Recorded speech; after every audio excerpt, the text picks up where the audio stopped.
Hey guys, I'm Solomon with ClickX. Today's marketing hack of the day, we're going to teach you how to calculate your customer acquisition cost. Do you realize this is one of the most important metric that can make or break your organization? I really want you to pay attention to this because this is really important. A lot of people have misunderstanding on how to calculate your customer acquisition cost. I want to clear that up for you.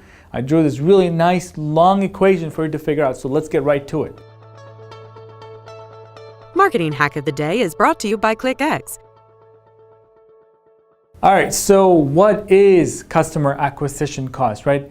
It is the cost that you have to pay to acquire one new customer, all right? So essentially, CAC, customer acquisition cost, is MCC, that is total marketing campaign cost over the number of customers acquired, okay? That's what you're trying to get. You need to look at how many customers you acquired at the end of the month and figure out how much you spent in that marketing to get the customer acquisition cost. It's a very important number. I don't care you're a startup, you just started last year, or you've been in business for 50 years, you need to understand what does it cost you, and the more pieces of your puzzle, it actually creates a big confusion as to how much your customer acquisition cost is. Because if you have big marketing team, or you have big sales team, and you have huge marketing campaigns and software and overhead, people don't really have a good idea on what does it cost to acquire a new customer. So I really want to help it break down by giving you a slightly longer equation so you can work off of this and figure out your exact customer acquisition costs, as you'll be much better off.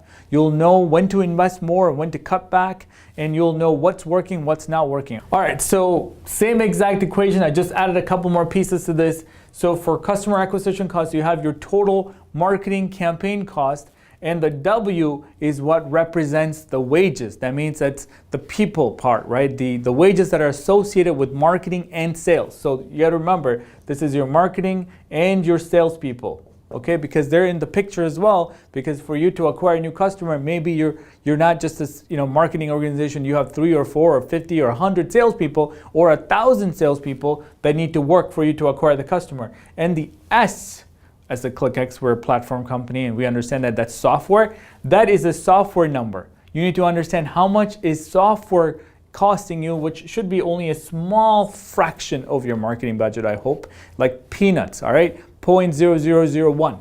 So there's that cost of the software, and the PS is your professional services folks. Okay, so that is your agency, that is the copywriter, that is all the people that are involved in helping you deliver the marketing campaign. Maybe you don't have enough resources internally that you had to go get some professional services.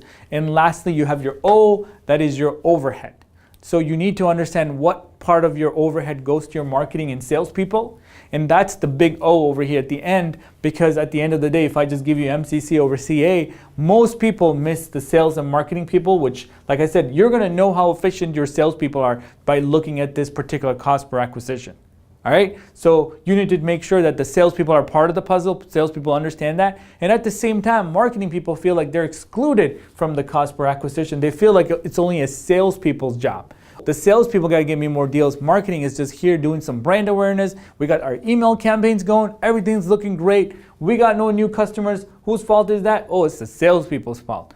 But technically, in the equation, marketing and salespeople are in it. All right. So at the end of the day, if you really want to know what it costs you, you need to make sure that your cost for your marketing salespeople, you need to make sure that you have your salespeople's salaries and all the wages and all the expenses that are related to that, and your marketing folks, and make sure that they're in the picture, and software.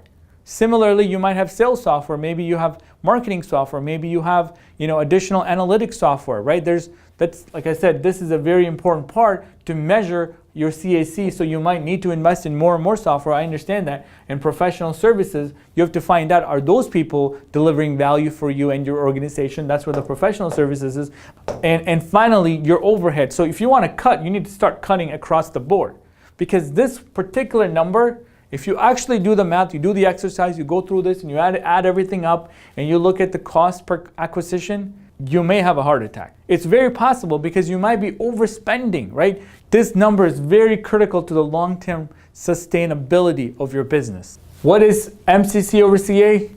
It is the sum of all of your marketing and sales expenses over the number of net new customers you were able to bring to the organization. Now, this is different on a monthly basis because, one customer might come in March, but you've been working on them since December. But I understand that, you work on a quarterly basis, you're on a rolling quarterly basis. I understand all the metrics, they're all different, but at the end of the day, as the organization, from a finance department or the CEO's perspective, you need to understand that whether it takes 3 months to close a deal or it takes 3 days to close a deal, the number is the number is the number. All right, this is the number you need to work on. This decides whether or not you have a marketing budget. This will decide whether you need more marketing people or your salespeople. This will decide whether or not you need more software or professional services or even bringing on more resources internally to execute. It is all going to be dependent on this number. All right, so what does this number really give you? All right, this number will give you the efficiency of your marketing and sales department as a whole. If this number is really bad, that means that for every $100,000 that you invest, you're getting 10 new customers, probably not the most efficient thing that you got, all right? For maybe every 1 million that you spend, I'm gonna add another 0, and you get 10 new customers, it costs you $100,000 to get 1 new customer. You need to really look at the people aspect of it. You gotta look at your process, which is not just your sales process, but also your marketing process, and figure out how efficient your system is. You might have some inefficiencies, and I understand that it's okay to have that as long as you know that you have some inefficiencies, okay? You might have marketing campaigns, you're doing it for the sake of doing it because you think your competitors are gonna be in such and such trade show and you need to be there and you're just trying to outdo them, and it costs you tens and thousands of dollars in foolish mistakes because you just want to one-up to your competition when you truly know that this is not working for you, this is actually working against your math. Okay, so it might be time to cut some costs and maybe it's time to be more efficient. Look at what's working for you. That's one way to cut your costs, is to figure out what's working for you, right? Like in our head, that when we built ClickX platform, our job was to help companies find out what's working for them and to help them do more of it, right? And that's ultimately going to lower your cost per acquisition because that's exactly what it's meant to do. It's meant to find out, is organic channel working for you? Is it a paid media that's working for you? Is it social media that's working for you? Is it direct mail? I don't know what works for you, but you need to do more of it because that's how you're going to drastically lower your cost per acquisition. And the better this number is, the more exciting it is to run that business. Let me tell you, if you ever watch any single Shark Tank episode and you never watch another one, you'll know this question is very easy, right? You know this question comes up really fast. How much does it cost you to make such and such? How much does it cost you to bring a new customer?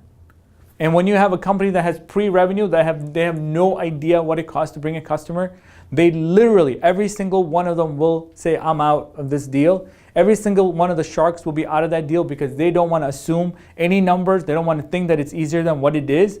They want to make sure that they know what it costs to acquire, so that as any investor or any marketer would want to do, they want to put $1 in, get $2 back, right? They want to invest $1 in. This is a hypothetical math, folks. It's not exactly. But the idea is that for every dollar that you put in, you're going to get $2 back. So if you put 10,000 in, you're going to get 20,000 back. If you put 100,000, you're going to get 200,000 back. Who wouldn't want that business? Right? That's the goal here, but at the end of the day though, in your reality, it's not that easy. So I want you to do some math to figure out what it costs your marketing campaign, all the costs associated with it, divided by the total new customers you brought out. Do it on a weekly basis if you had to, and if you're obsessed, do it on a daily basis, but really figure out what does it cost to run that organization, sales organization, marketing organization, the overhead, the software, the outsourced people, right? The professional services, and figure out what is that? Is that making you more money? Are you in a position to invest more and know that there's a predictable revenue coming back for every dollar you invest into? If you don't have it, it's time to work on the process. It's time to work on the people part and figure out what can you do better, what tools do you need to have better visibility into what's working, and then invest more and more. Go double down on what's working. I'll be honest with you, if referral marketing is working for you, double down. If organic is working for you, double down. If trade shows are not working for you, kill it. Forget about it. It is so last year.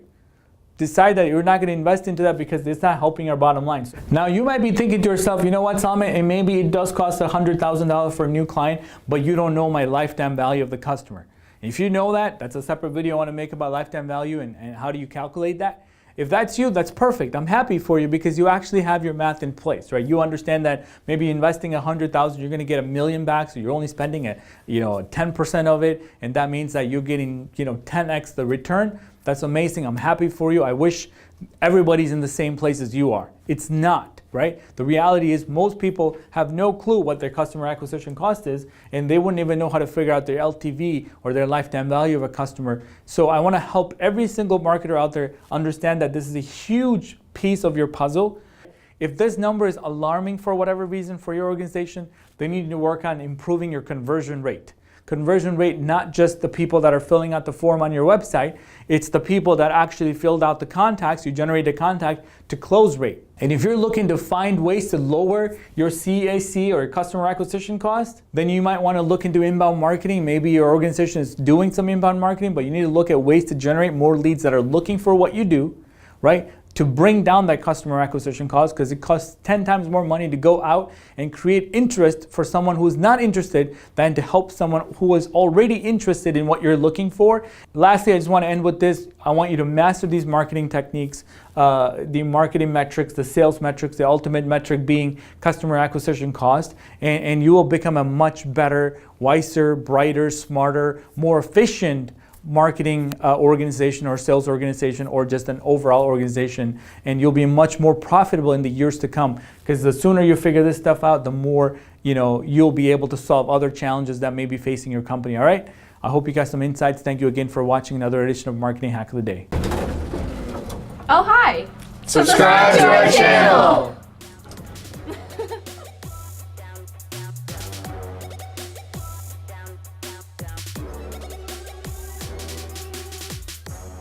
ClickX, helping businesses increase traffic, generate leads, and close deals.